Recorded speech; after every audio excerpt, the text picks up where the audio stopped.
Sveiki visiem! Ar jums Emīls no FX Finance ar prognozēm uz 1. jūniju, tātad 11. gadu. Tad ir sācies jauns mēnesis, tātad, kā arī video beigās, tad parādīšu statistiku par pagājušo mēnesi, kā arī jūs to varēsiet apstīties. Tātad fxf.lv mājaslapā fórums, tātad pie statistikas nodaļas, tad tur viss būs izvietots. Bet par prognozēm runājot, tātad pirmām kārtām mums tātad uz eiro, kā redzam, vakar nekas īpaši nenotika, tad cena bija diezgan mierīga, un tāpēc darījumi būtībā saglabājas tie paši.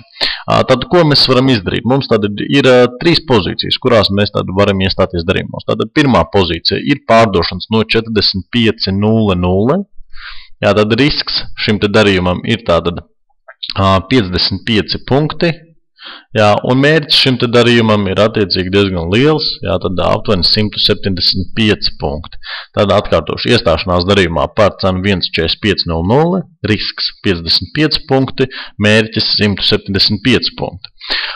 Otrs, tad, ja cena tagad krītās uz leju, mēs tātad varam nopirkt par cenu 43.20 un mērķi uzstādīt tātad augstāko slēgšanās cenu. Tad, kur visaugstāk cena noslēgsies, tur tātad mēs varēsim arī nofiksēt mūsu pirkumus no 43.15. Un risks ir jāizvieto, pateikšu precīzi, tad būtībā tas ir, tūdās vienu sekundīti, aptuveni arī tātad 65 punkti, bet būtu drošāk, protams, izvietot kādus 100 punktus, tātad risku šim te darījumam. Tātad iestāšanās darījumā 43.20, risks 100 punkti un mērķis pēc patreizējā brīža, tātad minimums, kas jums var būt, tātad ir 115 punkti, bet tikpat labi viņš arī var būt vairāks, lielāks, ja cena uzkāps augstāk un noslēgsies arī kaut kur augstāk. Tāpēc atkārtot 43.20 iestāšanās darījumā, risks 100 punkti, mērķis augstākā slēgšanās cena. Un pēdējais maksimāli konservatīvais darījums, kurā jūs tad varat iestāties, tātad pirkumi no 42.85. Mērķis šim te darījumam ir tātad arī tāpatās augstākā slēgšanās cena. Tātad, pēc dotā mirkļa tas ir 160 punkti, bet arī tikpat labi tas var būt arī vairāk, un risks šim te darījumam ir 125 punkti. Atkārtoju, tātad iestāšanās darījumā 42.85, mērķis augstākā slēgšanās cena, risks 125 punkti. Tas tātad ir uz eiro pret dolāru, tātad viena pārdošana un 2 pirkšanas, ir tātad iespējamas, šodien cena aizies uz augšu vai uz leju. Tālāk, tātad dolārs pret franku. Tad šeit mēs ar tāpatās gaidījām, kad cena aizies līdz pārdošanām, bet diemžēl nebija spējīgi to izdarīt un jau tātad sāka kristies uz leju, bet pārdošanas vēl joprojām saglabājas. Tāpēc mēs pārdodam no 85.60, 85.60, mērķis zemākā slēgšanās cena. Tātad pēc dotā mirkļa tie tātad ir aptuveni 80 punkti un risks ir jāizvieto tātad aptuveni 90 punkti, tad 95 punkti. Tātad atkārtoju 85.60 pārdošanas, mērķis ir tātad 80 punkti, risks ir 95 punkti. Šim te darījumam ir risks lielāks nekā mērķis, bet 10 līdz 10 punkti, faktiski 15 punkti, tas nav tik liels starpības starp mērķi un risku, lai uzskatītu, ka šajā darījumā nevajadzētu iestāties. Darījums ir diezgan labs. Tāpēc arī šeit pārdot arī mēs varam. Konservatīvāk, protams, ir iestāties darījumā no 38.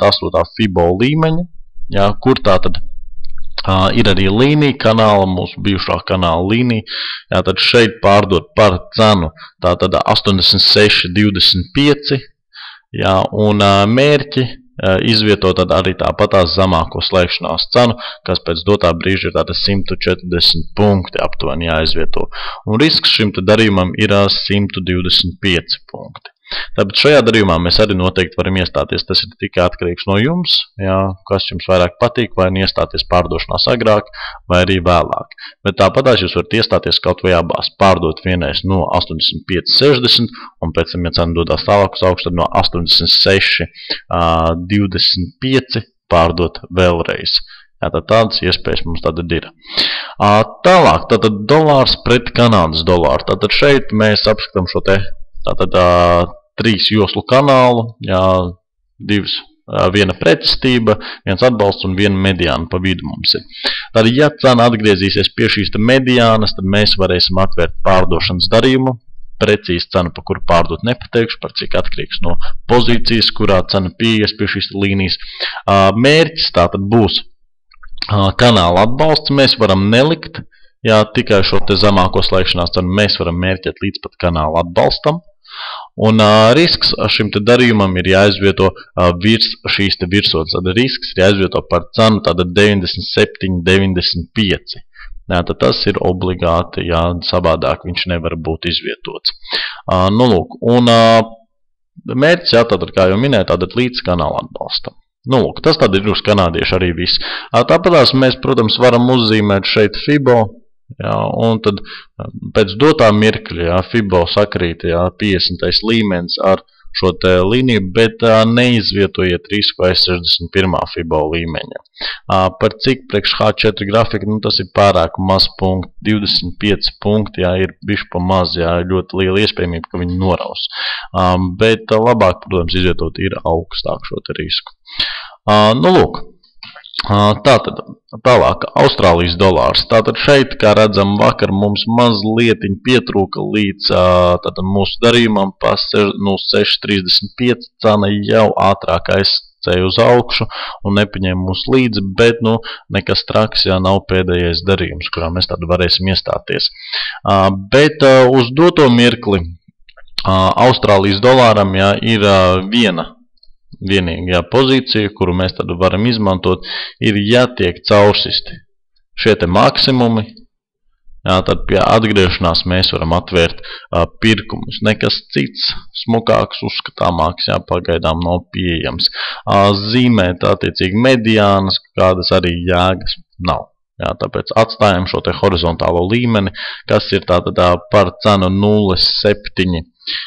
Tātad 0,745.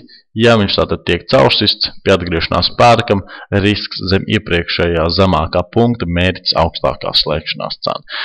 Tas tad ir Austrālijas dolāram. Un tas ir arī viss, kas uz viņu pagaidām ir pieejams.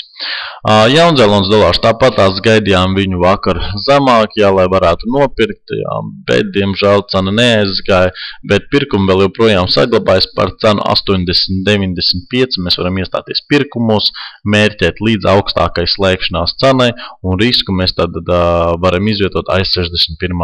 FIBO līmeni. Tad risks ir 70 punkti. Un mērķis, uz doto mirkli minimums ir 150 punkti, bet tikpat labi viņš arī var būt vēl lielāks. Konservatīvs mērķis šim te darījumam ir tāda līdz 23. FIBO līmenim, kas ir 85 punkti. Tad minimālais mērķis ir 85 punkti, un risks tātad ir 70 punkti. Maksimālais mērķis ir 150 punkti. Un risks ir tie paši 70 punkti. Un iestāšanās darījumā par cenu 80,95. Tas tātad ir prognozes uz 1. jūniju, tātad 11. gadu. Neaizmirstam visu šīs te prognozes apstīt tātad FXF mājaslapā sadaļā forums, tātad tur viss būs izvietots, parādīts, paskaidrots, tad, lai jūs varētu arī šos darījumus atlikt. Un kā solīt, tātad statistika par pagājušo mēnesi. Tātad lūk šādi mums izstāst, tātad eiro dolārs, dolārs franks, dolārs Kanāda, Austrālis un Jaunzēlandes. Tad uz eiro mums bija tikai 3 darījumi, pa visu mēnesi. Protams, ir katru dienu es dodu kādu signālu, bet vai cena neaiziet, vai arī vispār nekustās tajā dienā, tāpēc pa visu mēnesi tikai 3 darījumi uz eiro sanāca. 2 no tiem bija pozitīvi, 1 bija negatīvs. Ja jūs tātad viņus izmantojāt, tad jums 145 punkti ir tātad plusā, un tātad 66% ir atstrāde uz eiro pret dolāru. Dolārs franks arī tikai 4 darījumi. Neaizmirstam, ka dolārs franks ir mazliet mierīgāka valūta. Tad 3 darījumi bija plusā, 1 bija negatīvs, un 35 punktu kopsumā plusā ir. Tātad 75% atstrāde dolāram pret franku. Dolārs Kanāda, tātad 3 darījumi bija pieejami, visi 3 bija pozitīvi, kopsumā 250 punkti plusā, tātad 100% atstrāde. Un vairāk tātad mums bija Austrālijas Austrālijas dolārs, jā, tātad 9 darījumi kopsumā, 7 no tiem bija plusā, 2 bija negatīvi, un tad veseli 515 punkti, jā, bija iespējams savākt, ja jūs tad izmantojāt šos te signālus. Un 78% ir atstrāde. Un pēdējais tātad tikai 2 darījumi uz Jaunzēlandes pa visu mēnesi, jā, tad, kas bija aizgājuši, tie paši arī atstrādājās, un kopsumā 140 punktus, jā, tad nesa peļņa. Un kopēji ir tātad 100% atstrāde. Kopsumā pa visu mēnesi tātad 21 darījums bija pieejams. Tātad 17 no tiem bija tātad pozitīvi, 4 bija negatīvi, un kopsumā, ja jūs izmantojāt visus darījumus, tad 1085 punkti, jā, tad jums ir plusā, kas ir 81% no visiem tātad darījumiem, no visas atstrādes. Nu, lūk, tad būtībā, lai jūs varētu pilnvērtīgi izmantot šos te signālus un pieņemsim nevis visu mēnesi sēdēt uz dolāru, franku un savākt tikai 35 punktus, bet ko es tad iesaku, kā pats personīgi tirgoju, jā, tad katru dienu atlieku visus šos te darījumus. Jā, pieņemsim, ja jums nav iespēja vai līdzekļu dēļ vai attiecīgi baiļu dēļ, jā, tad izlieciet tāpatās visus darījumus. Jā, kad viens no tiem ir atvēries, pārējos varat noņemt. Jā. Jo būtībā, ja jūs izvēlaties tikai vienu, kuru darījumu atlikt, jā, tikpat labi viņš var neaiziet un šodien un rītā un beigās, ja jūs tikpat labi varat dabūt tikai 2 darījumus pa visu mēnesi. Jā, vai arī šeit 4 darījumus, kas jums kopsumā nesīs tikai 35 punktus. Tāpēc būtībā atlieciet visus darījumus. Jā, tad, kad viņi aizies līdz šiem te, jā, tad atvērsies šeit darījumi, pārējos varat noņemt. Tādējādi jūs pilnvērtīgi izmantosiet, jā, sniegtos jums signālus. Jā, bet, protams, vislabākais, jā, ir atlikt visus darījumus un tāpatās arī atļaut visiem atvērties un beigās arī nostrādāt, jā, tad, kā jau minēju, jā, nekad nav bijis tā, ka attiecīgi jūs iestājaties darījumos un jums veselu nedēļu, jā, viss aiziet mīnusā. Jā, ja jūs izmantojat visus valūtas pārus. Tāpēc izmantojam signālus, skatāmies, klausamies, mācamies, jā, un tad arī tikpat labi visus, jā, šos te 1085 punktus varēsiet pa mēnesi savākt.